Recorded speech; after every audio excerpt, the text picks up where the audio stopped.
हुजूर अल्लामा सैयद मोहम्मद गुल रहमतुल्लाह ताला अलैह तशरीफ फरमा। सवाल करने वाले ने आके सवाल किया कि मौलाना आप लोग महफिल मिलाद मुनाकिद करते हैं, ये तो बिदात है, इसलिए कि ये रसूल पाक के जमाने में नहीं होता था और जो काम रसूल पाक के जमाने के बाद हो वो बिदात है, लिहाजा महफिल मिलाद मुनाकिद करना बिदात है। अल्लामा सैयद मोहम्मद गुल रहमतुल्लाह ताला अलैह ने फरमाया, तुम क्या कह रहे हो कि जो काम रसूल पाक के जमाने के बाद किया जाए वो बिदात है और महफिल मिलाद रसूल पाक के जमाने के बाद की इजाद है, इसलिए बिदात है। सुनो, तुमने जो जुमला कहा है उस पर फिर से गौर कर लो कि जो काम रसूल पाक के जमाने के बाद किया जाए वो बिदात है। सुनो, ये जमाना ये मेरे रसूल ही का जमाना है। जो तुम कह रहे हो कि रसूल पाक के जमाने के बाद जो काम किया जाए वो बिदात है, ये रसूल पाक के जमाने के बाद का जमाना नहीं है, ये रसूल पाक ही का जमाना है। अब कयामत तक नबी की अजमत के लिए जो किया जाएगा वो रसूल पाक के जमाने ही में किया जाएगा। ये बिदात नहीं है, बल्कि ये रसूल पाक के जिक्र की महफिल मुनाकिद करके अपने आप को रसूल पाक की गुलामी में शामिल करने की अलामत है, इसलिए कि ये जमाना रसूल पाक ही का जमाना है। इसीलिए किसी ने कहा था ये उन्हीं का है जमाना, ये उन्हीं की है खुदाई।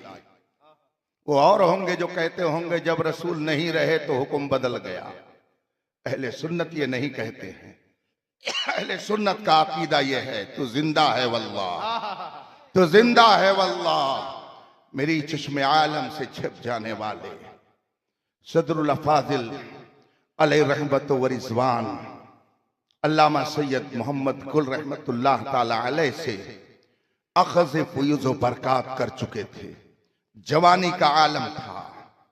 आपने देखा कि ये बदअकीदा जमाअत रसूल पाक सल्लल्लाहु अलैहि वसल्लम के इल्म के हवाले से बकवास कर रही है, इल्म गैब मुस्तफा पर नुक्ताचीनी कर रही है। हुजूर सदरुल अफाजिल ने उस वक्त एक किताब लिखी जिस किताब का नाम था अल कलिमतुल उलिया, किताब का नाम है। ये सदरुल अफाजिल की वो अजीम तसनीफ है इल्म गैब मुस्तफा के हवाले से कि ये किताब जब आला हजरत के सामने पहुंची, आला हजरत ने जब इस किताब को देखा खुशी में मचल उठे। फरमाया इसका मुसन्निफ कौन है? लोगों ने कहा मुरादाबाद के एक नौजवान आलिम हैं, अल्लामा नुज़हत मुरादाबादी के शहजादे हैं, उनका नाम मौलाना नईमुद्दीन है। अभी जवानी का आलम है, उन्होंने ये किताब लिखी है। आला हजरत ने फरमाया कोई मौका आए तो उनको बुलाया जाए। सुभान अल्लाह। आप जरा सोचिए कैसी सुस्ता किताब रही होगी, कितना बेहतरीन कलम रहा होगा, कैसा अंदाज़े तकल्लुम रहा होगा, अंदाज़े इस्तिदलाल कैसा रहा होगा कि वक्त का मुजद्दिद फरमा रहा है ये किसकी तसनीफ है, उसे कोई मौका आए तो बुलाया जाए। इसका मतलब है कि अव्वली नजर में जो मकबूले बारगाहे मुजद्दिद है उस हस्ती का नाम सदर। नारे तकबीर, नारे रिसालत, फैज़ाने हुजूर सदरुल अफाजिल जिंदाबाद जिंदाबाद।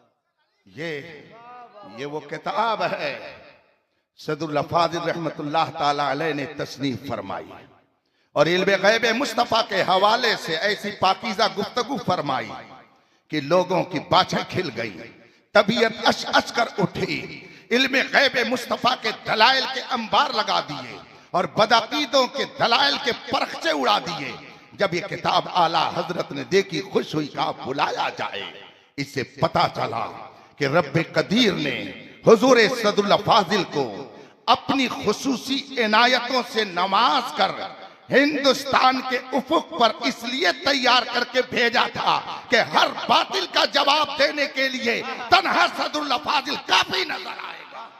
चुनांचे चाहे सियासत का मैदान हो, चाहे तदरीस का मैदान हो, चाहे तहरीक का मैदान हो, चाहे तबलीग का मैदान हो, तबलीग की बात आ गई है तो आज लोगों का हाल क्या है। 4 इलाके में घूम लिए, मैं किसी पे तंज नहीं करता, सच्चाई कह रहा हूं। 4 इलाके में घूमने के बाद मुबल्लिग इस्लाम बन गए। आज लोगों का हाल यह है कि ठंडक के मौसम में गर्म मुल्कों में जाएं और गर्मी के मौसम में ठंड मुल्कों में जाएं और 2-4 महीने रह करके आ जाएं, फिर वो मुबल्लिग इस्लाम का लक़ब हासिल कर लेते हैं। मगर आइए इमाम अहमद रजा के उन खुलफा के कारनामों को देखिए जिनमें हुजूर मुबल्लिग इस्लाम अल्लामा अब्दुल अली मेरठी रहमतुल्लाह अलैह मुबल्लिग इस्लाम वो हैं कि जिन्होंने तकरीबन 70,000 गैरों को दामन इस्लाम से अपनी कुव्वत इस्तिदलाल के जरिया मुंसलिक फरमाया और जहां गए इमाम अहमद रजा के मिशन को इस तरीके से आम किया कि पूरी दुनिया कह उठी जब शागिर्द का यह हाल है तो उस्ताद कैसा इल्म फज़ल वाला। सुभान अल्लाह, सुभान अल्लाह। आज लोग जरा सी बातें लोगों की सुन लेते, समझते बड़ा काबिल है। आपसे मैं पूछ रहा हूं, हजरत वक्त तो नहीं हो गया? 2-4 मिनट और आप देंगे? जी जी बोले हजरत। आयरलैंड का एक बहुत बड़ा फिलॉसफी गुजरा है, ड्रामा नवेस, जिसका नाम है George Bernard Shaw. George Bernard Shaw मुबल्लिग इस्लाम अल्लामा अब्दुल अली मेरठी जो सदरुल अफाजिल के मुआसिर हैं, उनके अहबाब में हैं, दोस्तों में हैं। ये तशरीफ ले गए अफ्रीका के एक शहर केप टाउन में। आयरलैंड के उस ड्रामा नवेस फलसफी ने जब ये सुना कि अल्लामा अब्दुल अली मेरठी आए हुए हैं, उसने पैगाम भेजा कि मैं आपसे मुलाकात चाहता हूं। अल्लामा अब्दुल अली मेरठी रहमतुल्लाह ताला अलैह ने फरमाया ठीक है, मुलाकात जरूर होगी। एक वक्त मुतय्यन हो गया, दोनों की एक जगह मुलाकात हुई और फिर इस्लाम के हवाले से गुफ्तगू शुरू हो गई। उसने कहा मौलाना, आप कहते हैं कि मरने के बाद एक दिन सबको उठना है, कयामत कायम होगी और उसके बाद में जिनके अमाल अच्छे होंगे वो जन्नत में जाएंगे और जिनके अमाल बद होंगे वो जहन्नम में जाएंगे। मैं कैसे ये मान लूं कि जन्नत भी है जहन्नम भी है? मगर याद रखिए, प्रूफ देने से पहले इस बात को जहन में रख लीजिए कि मैं ना आपके कुरान को मानता हूं ना आपके नबी की हदीस को मानता हूं। मुझको सिस्टमेटिक अंदाज में समझाइएगा। कुरान की आयत मत पेश कीजिएगा कि जन्नत है, हदीस मत पेश कीजिएगा कि जहन्नम है। मुझे आप अक्ली एतबार से समझाइए कि जन्नत भी है और जहन्नम भी है। जरा आप बताइए, अगर आपसे कोई पूछे तो क्या जवाब देंगे? मुबल्लिग इस्लाम अल्लामा अब्दुल अली मेरठी रहमतुल्लाह अलैह ने फरमाया ठीक कह रहे हैं, मैं आप ही के अंदाज में आपको जवाब दूंगा। आप उससे इरशाद फरमाते हैं कि ये बताइए, दुनिया के अंदर जितनी चीजें आपको नजर आ रही हैं, इसकी इब्तिदा और इसकी इंतहा है कि नहीं है? आप एक दिन पैदा हुए, वो आपकी पैदाइश आपकी इब्तिदा थी और एक दिन दुनिया से चले जाएंगे, वो आपकी इंतहा होगी। कहा बिल्कुल। कहा दुनिया के अंदर जितनी चीजें आप देख रहे हैं, हर एक की इब्तिदा और इंतहा है कि नहीं है? उसने कहा बिल्कुल, हर एक की इब्तिदा और इंतहा मैं देख रहा हूं। जब आपने उससे ये बात कहलवा ली तो अब आगे इरशाद फरमाते हैं कि सुनो, खुशी की इंतहा किसे कहते हैं और रंज की इंतहा किसको कहते हैं? खुशी की इंतहा क्या है कि उसके आगे खुशी का तसव्वुर भी नहीं किया जा सकता। वो खुशी की इंतहा क्या है कि उसके आगे इंसान खुशी का ख्याल भी नहीं ला सकता है। वो कौन सी चीज है खुशी की कि उसके आगे खुशी का कोई तसव्वुर नहीं है? उसने कहा मैं नहीं जानता। मुबल्लिग इस्लाम फरमाते हैं अच्छा ये तो बताओ कि आखिर रंज की वो इंतहा क्या है कि उससे ज्यादा और रंज का इंसान तसव्वुर नहीं कर सकता है? उसने कहा मैं नहीं जानता। अल्लामा अब्दुल अली मेरठी खलीफे आला हजरत फरमाते हैं कि सुनो, खुशी की इंतहा का नाम जन्नत है और रंज की इंतहा का नाम जहन्नम है। ये जन्नत है और ये जहन्नम है। जब आपने उसे ये समझाया, उसने कहा मेरी समझ में बात आ गई मौलाना, अगर आप ही जैसे इस्लाम के स्पीकर रहे तो मैं ये मुस्तकबिल की बात देख करके सुन करके आपको बताना चाहता हूं कि आने वाला मजहब पूरी दुनिया में मजहब इस्लाम रहेगा। सुभान अल्लाह सुभान अल्लाह। आप अपने उलमा की किताबें तो पढ़िए, आप अपने उलमा की तहरीरें तो पढ़िए, आप उलमा के कारनामे तो पढ़िए। किसी ने हुजूर सदुल्लाह फाजिल अलैहि रहमत व रिजवान से सवाल किया। सवाल में उसने ये लिखा कि आखिर आप लोग जाकर मज़ारों के सामने हाथ जोड़कर खड़े हो जाते हैं और यही नमाज का तरीका है, तो यही तो शिर्क है। जो नमाज में किया जाता है वही आप इस तरह से करते हैं। हुजूर सदुल्लाह फाजिल अलैहि रहमत व रिजवान के सामने ये मसला आया और आपने इस अंदाज से इसको समझाया है। बिल्कुल इस तरीके का एक सवाल अभी अचानक जहन में बात आई। आपके इसी बिहार के पटना शहर की रहने वाली वो अजीम शख्सियत जिसे मलिकुल उलमा कहा जाता है, आला हजरत के खुलफा और तलामिजा में एक से एक आफताब व महताब है। किस किस का जिक्र किया जाए और किसके कारनामे को गिनाया जाए। अल्हम्दुलिल्लाह मेरा मौजू रज़वियात एक दिलचस्पी का मौजू है। और एक बात ये भी मैं अर्ज कर दूं कि मेरे अंदर अल्हम्दुलिल्लाह न इलाकाई असबियत है, न मशरबी असबियत है, और ना ही मैं मदरसियाई असबियत का कायल हूं। जो हमारे बुजुर्गाने दीन कारनामे अंजाम दे के गए, मैं उनको पढ़ता भी हूं, अपनी जिंदगी में सुमोनों की कोशिश भी करता हूं और उस पर चलने की कोशिश भी करता हूं। इसलिए मैं तमाम बुजुर्गों के यहाँ जब कभी मौका मिलता है हाजिरी देता हूं। इत्तेफाक से एक मौके पर मुरादाबाद की तरफ से मेरा जाना हुआ तो मैंने बिलकस सदरुल्लाह फाजिल रहमतुल्लाह अलैह की बारगाह में हाजिरी दे करके देर तक वहां बैठा और फिर उनके फैज़ो बरकत लेकर के मैंने आगे कदम बढ़ाया। मैंने अपने बुजुर्गों की तारीखें पढ़ी हैं, इसलिए किसी की बात सुन करके मैं मरऊब नहीं होता। इसलिए कि रब्बे कदीर ने जमात अहले सुन्नत को जो हीरे जवाहरात अता कर दिए हैं वो किसी कौम में दूर दूर तक हमको नजर नहीं आते हैं। बेशक सुभान अल्लाह सुभान। आप परेशान हो जाते हैं। कुछ लोग कहते हैं हमारी जमात में ऐसा, अल्हम्दुलिल्लाह पूरी जमात ऐसे लोगों से भरी पड़ी है।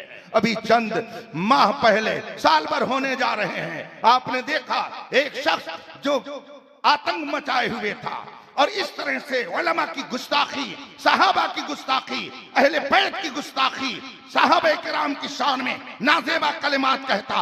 मगर जब वो बिंगलौर में सामने आया तो दुनिया ने देख लिया कि जो 150 मुनाजरा करने का दावा करता था ऐसा जलील और रुसवा हुआ कि अपने लोगों को कहना पड़ा कि किलके रजा है खंजरे खूंखार बरकबार, आदा से कह दो खैर मनाए।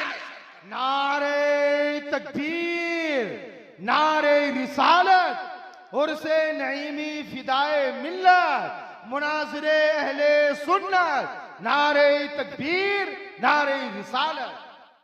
आज एक बदअकीदा आमतौर से अपने बयान में सुन्नी नौजवानों को वरगलाने के लिए कहता है कि कोई खड़े को पूछता है, कोई पड़े को पूछता है। और न जाने कितने नौजवान इसी गुमराही में मुब्तला होकर अपने ईमान से हाथ धो बैठते। याद रखिएगा इमाम अहमद रजा ने आज से 100 साल पहले तंबीह करते हुए फरमाया था, सूना जंगल रात अंधेरी छाई बदली काली है, सोने वालों जागते रहियो चोरों की रखवाली है। पहले चोर कटारी लेके आता था, पहले चोर असलहा लेके आता था, पहले चोर बंदूक लेके आता था, पहले चोर कट्टा लेकर के आता था। मगर अब अंदाज बदल चुका है, तरीका चोर ने चोरी का बदल दिया है। अब कुरान लेके आता है, अब हदीस लेकर आता है, अब दाढ़ी में आता है, अब साफे में आता है, अब जुब्बे में आता है। बल्कि इस वक्त एक तरीका और निकाल लिया गया है, पीछे कमरे में चंद अलमारियों में किताब रख ली और सामने मेज पर कुछ तर्जमे वाली किताब रख ली और उसके बाद में एक एक करके खोल कर, हालांकि अरबी पढ़ने का शऊर नहीं है, अगर इबारतें पढ़ने के लिए कहा जाए तो एक सतर भी सही ढंग से न पढ़ सके, उर्दू तर्जमा लेकर के अब वहां से कहते देखो हदीस नंबर फला इसमें लिखा हुआ है हुजूर को इल्मे गैब नहीं था, हदीस नंबर देखो फला इसमें लिखा हुआ था फला साहबी ने ऐसा गलत काम किया। अरे सालिम, अभी तक तुमको तो हदीस का सही मतलब नहीं मालूम है, उसका समझना तो बहुत दूर की बात है। बेइश्क़े मोहम्मद जो पढ़ाते हैं बुखारी आता है बुखार, उनको बुखारी नहीं आती। ये एक नई तकनीक है तुम्हें गुमराह करने की, बदअकीदा बनाने की। इसीलिए कुरान करीम ने आज से 1400 साल पहले फरमाया कूनू मअस-सादिकीन, सबके साथ मत रहो, सच्चों के साथ रहो। सच्चों के साथ रहोगे तुम्हारे ईमान की हिफाजत होती रहेगी। आज कहते हैं हालात बहुत खराब हैं, सब बराबर हैं, किसी को कुछ नहीं कहना चाहिए। कुरान कहता है हल यस्तविल्लज़ीन यअलमून वल्लज़ीन ला यअलमून, क्या जो इल्म वाले हैं और जो बेइल्म हैं ये दोनों बराबर हो जाएंगे। यानी कुरान के फरमान का मतलब ये है आलिम और गैर आलिम ये दोनों बराबर नहीं हो सकते हैं। हल यस्तवी ज़ुल्मात तस्तवी ज़ुल्मात व नूर, कुरान करीम में फरमाया गया क्या तारीकियां और रोशनी ये दोनों बराबर हो जाएंगी। एक जगह फरमाया गया जिसका मफहूम यह है क्या धूप और छांव ये दोनों बराबर हो जाएंगे। एक जगह फरमाया गया क्या बीना और नाबीना ये दोनों बराबर हो जाएंगे। कुरान तो ये कहता है बीना और नाबीना बराबर नहीं, कुरान तो ये कहता है आलिम और गैर आलिम बराबर नहीं, कुरान तो ये कहता है ईमान और कुफ्र बराबर नहीं, कुरान तो ये कहता है धूप और छांव बराबर नहीं, कुरान तो ये कहता है तारीकी और रोशनी बराबर नहीं। और ये जनाब निकले कहते सब बराबर हैं, सब बराबर हैं। खुदा जब दीन लेता है तो अक्लें छीन लेता है। न जाना हजरत जाहिद के तस्बीह हो मुसल्ले पर बड़े चलते हुए हजरत है, इनको हम समझते हैं। चोर का अंदाज बदल चुका है, अब चोर कुरान और हदीस लेके आता है। मगर सुभान अल्लाह हमारे बुजुर्गों ने भी क्या मेहनत की है, कहां मुरादाबाद और कहां बंगाल की खाड़ी है, मगर आपने निगाहे करम फरमाई और आपने सोच लिया कि मैं रसूल पाक की उम्मत को गुमराह नहीं होने दूंगा। जहां तक मेरा बस पड़ेगा बस चलेगा, मैं लोगों को हिदायत की बातें बताता रहूंगा। चुनांचे आज नतीजा उसका यह है कि तशरीफ फरमा है तुरबते पाक के अंदर, मगर हुकूमत कर रहे हैं आपके दिलों के ऊपर। रात का वक्त है, आप इस सर्दी में यहाँ बैठे हुए हैं, न मैंने बुलाया है न नकीब इजलास ने बुलाया है, सच्ची बात यह है तुरबत में रहने वाले ने बुलाया। आप अपने बुजुर्गों के नक्शे कदम पर चले।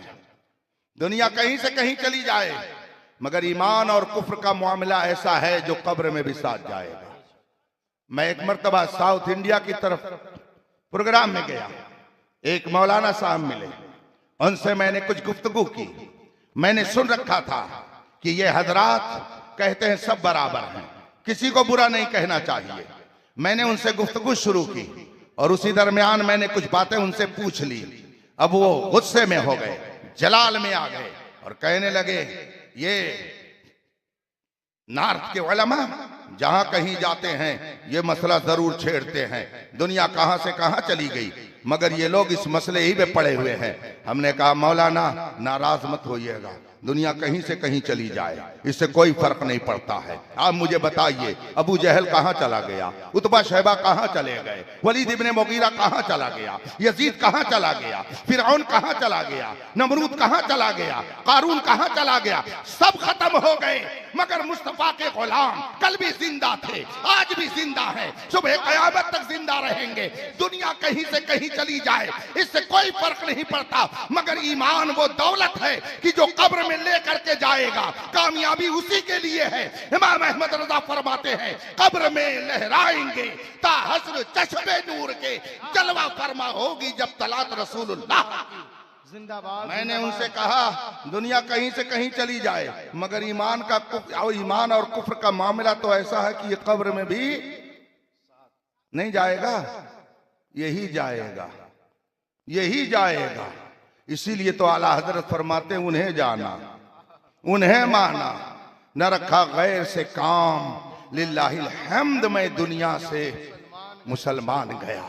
हुजूर सदुल फाजिल अलैहि रहमत व रिज़वान उस अबकरी शख्सियत का नाम है जिसने बर्रे सगीर में अपनी खिदमात से लोगों को इस कदर मुतासिर किया कि उस जमाने के उलमा उनको सदरुल अफाजिल कहते थे। सदरुल अफाजिल ये ऐसा उनका खिताब है कि आज अपने तो अपने हैं, गैरों में भी अगर बोला जाता है कि सदरुल अफाजिल ने कहा तो किसी और तरफ जहन नहीं जाता है। मुरादाबाद की सरजमीन पर जामिया नईमिया के अंदर जो जलवा फरमा जात है जिसे अल्लामा सैयद नईमुद्दीन मुरादाबादी कहा जाता है, सदरुल अफाजिल किसी और को नहीं लोग जानते हैं तो अल्लामा सैयद नईमुद्दीन मुरादाबादी।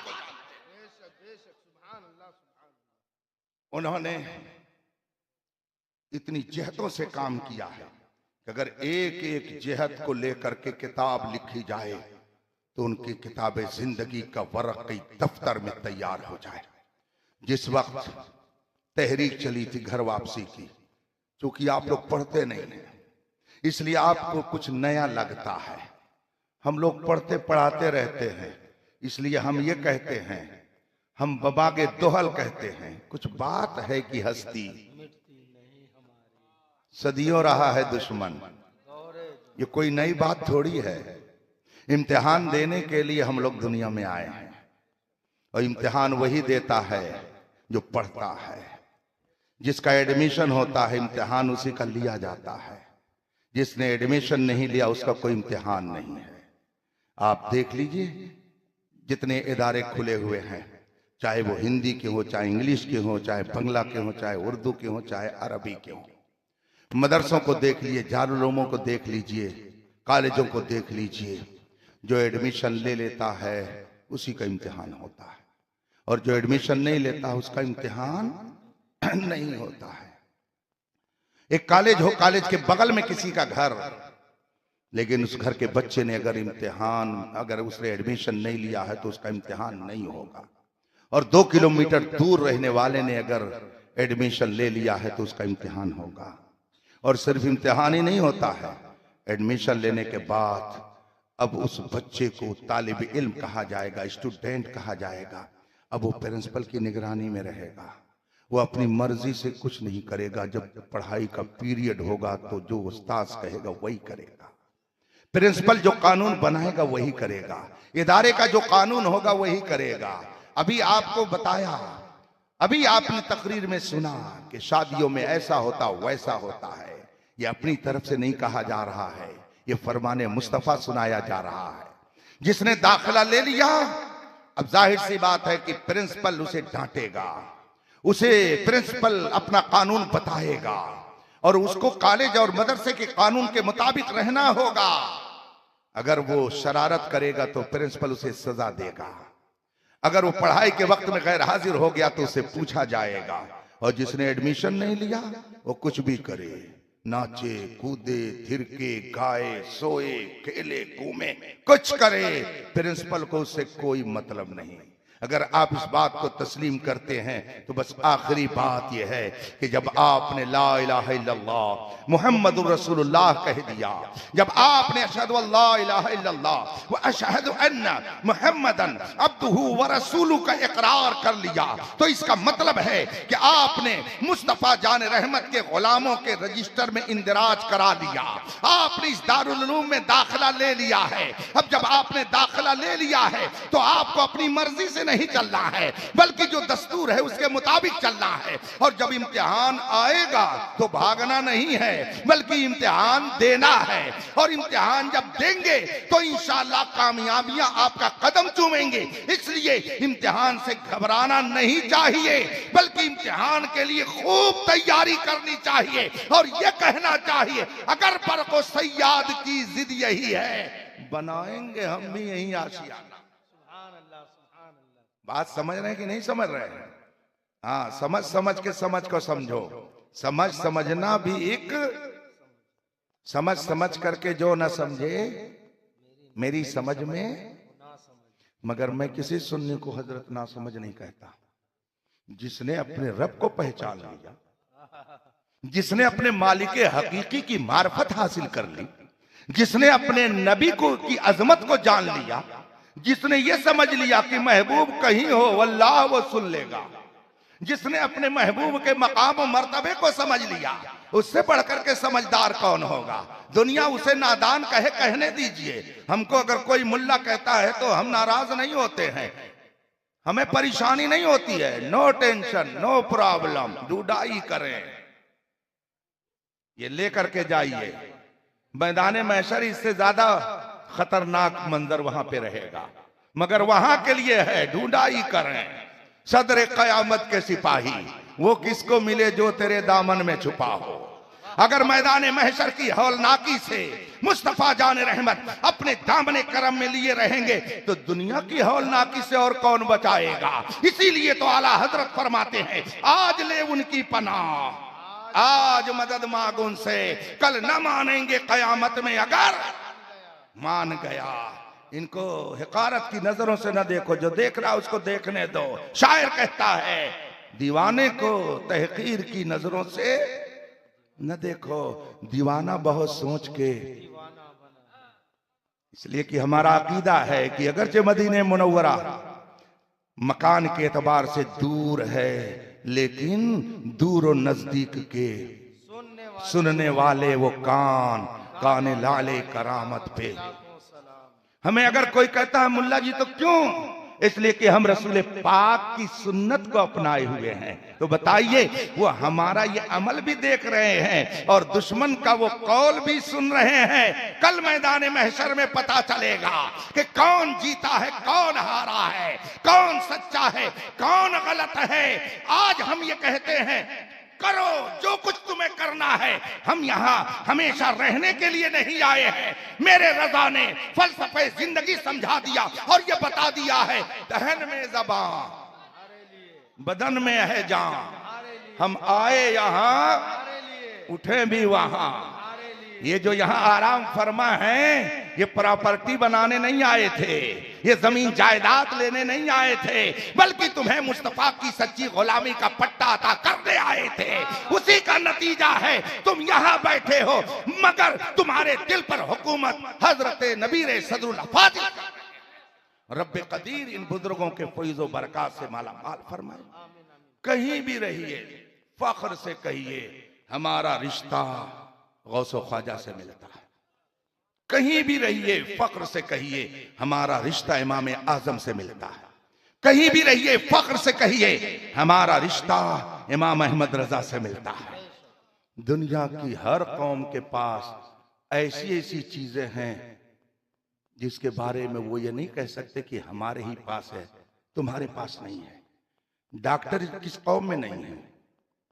कोई कौम ऐसी है जिसमें डॉक्टर ना हो, कोई कौम ऐसी है जिसमें मास्टर ना हो, कोई कौम ऐसी है जिसमें इंजीनियर ना हो, कोई कौम ऐसी है जिसमें आलिम कहलाने वाले लोग ना हो। हर कौम में है। अल्लाह ने हर कौम में डॉक्टर दिए, हर कौम को मास्टर दिए, हर कौम को इंजीनियर दिए, हर कौम को पढ़े लिखे लोग दिए। मगर सुन्नियों, अपनी किस्मत पर नाज करो। पूरी दुनिया की हर कौम में डॉक्टर, मास्टर, इंजीनियर हैं, मगर अल्लाह ने गौसे आजम दिया तो तुम्हें दिया है। पूरी दुनिया में किसी के पास गौसे आजम नहीं है, पूरे हिंदुस्तान में किसी के पास ख्वाजा गरीब नवाज नहीं है, पूरी दुनिया में किसी के पास महबूब इलाही नहीं है, पूरी दुनिया में किसी के पास मखदूम जहानिया जहां गश्त नहीं है, पूरी दुनिया में किसी के पास अलाउल हक पंडवी नहीं है, पूरी दुनिया में किसी के पास सदरुल फाजिल नहीं है, पूरी दुनिया में किसी के पास इमाम अहमद रजा नहीं है। और इस वक्त तो मैं कह सकता हूं पूरी दुनिया में किसी के पास ताजुल शरिया नहीं। कोनो मा सादिकीन, इन्हीं सच्चों के साथ रहो। तेरे गुलामों का नक्शे कदम है राह खुदा, वो क्या बहक सके जो ये सुराख। वाखिर दावाना अनिल हम्दुलिल्लाहि रब्बिल आलमीन। अस्सलाम।